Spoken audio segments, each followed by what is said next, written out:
नमस्ते, मेरो नाम चाहिँ सुनिल तिमिल सिन्हा र आज हामीले ब्राउजरमा एउटा नयाँ कुरा सिक्नेछौँ जुन चाहिँ अति नै युजफुल अथवा रमाइलो कुरा छ।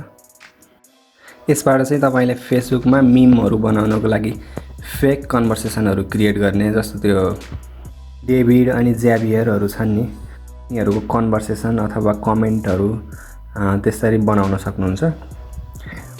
र अनि फेक स्ट्याटसहरू, फेक मेसेजहरू अनि फेक लाइक कमेन्टहरू जे पनि बनाउन सकिन्छ। यसमा फ्रन्ट इन्डमा देखिने पार्टहरू चाहिँ जे पनि एडिट गर्न सकिनेछ विथआउट युजिङ फोटोसप अथवा अरू कुनै फोटो एडिटिङ टुल्सहरू बिना नै।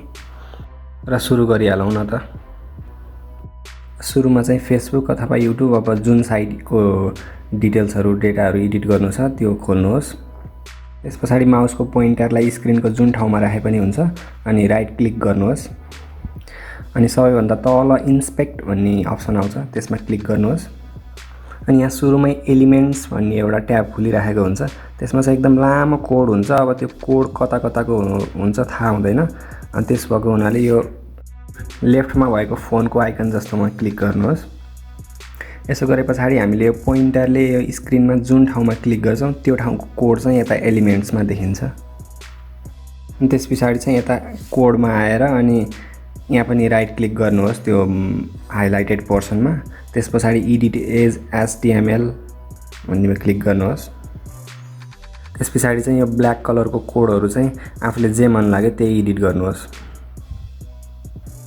अनि यसरी एडिट गरेर यहाँ देखिएको कोड चाहिँ यो सर्भरमा एडिट भएको हुँदैन, यो चाहिँ क्लाइन्ट साइडमा अथवा हाम्रो फ्रन्ट इन्ड साइडमा भनौँ न, यो फ्रन्ट इन्डमा मात्रै देखिने हो। यसले चाहिँ सर्भरमा कुनै पनि इम्प्याक्ट गरेको हुँदैन। एकचोटि रिफ्रेस गर्यो भने यो फेरि हराउँछ र पुरानै टाइटल अथवा पुरानो जे थियो त्यही नै आउँछ। र फेरि अर्को डेमो हेरौँ फेसबुकमा। फेसबुकमा आफूले अब एडिट गर्न चाहेको सेक्सनमा अनि राइट क्लिक गर्नुहोस्। त्यस पछाडि अब इन्स्पेक्ट एलिमेन्टमा जानुहोस्। यो चाहिँ सबै पहिलाकै प्रोसिजरहरू दोहोऱ्याउने नै हो।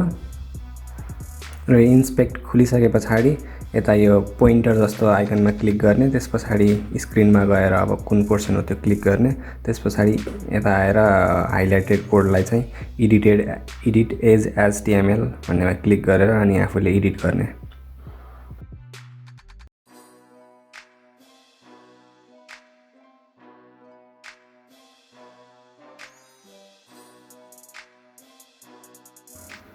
र यही तरिकाले हामीले यो फोटो पनि चेन्ज गर्न मिल्छ।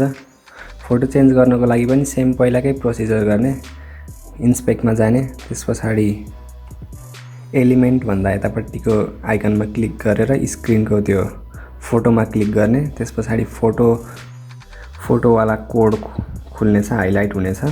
त्यस पछाडि त्यसलाई पनि एडिट एज एचटीएमएल गर्ने र त्यहाँ भएको लिङ्क चाहिँ चेन्ज गरिदिने हो हामीले खास। र यसको लागि खास त्यो लिङ्क ओपन गर्दाखेरि चाहिँ फोटो खुल्नेवाला लिङ्क हुनुपर्छ। अरू लिङ्क चाहिँ इनभ्यालिड हुनसक्छ अथवा जस्तो वेबसाइटहरूको लिङ्क इनभ्यालिड हुनसक्छ। यहाँ चाहिँ मैले लिएको लिङ्क चाहिँ इनभ्यालिड लिङ्क रहेछ, त्यही भएर फोटो देखिएको छैन। र यसरी चेन्ज गरिसके पछाडि चाहिँ हामीले स्क्रिनसटहरू लिएर मिमहरू बनाउने गर्न सकिन्छ। यसलाई मिसयुज चाहिँ नगर्नु होला हैन।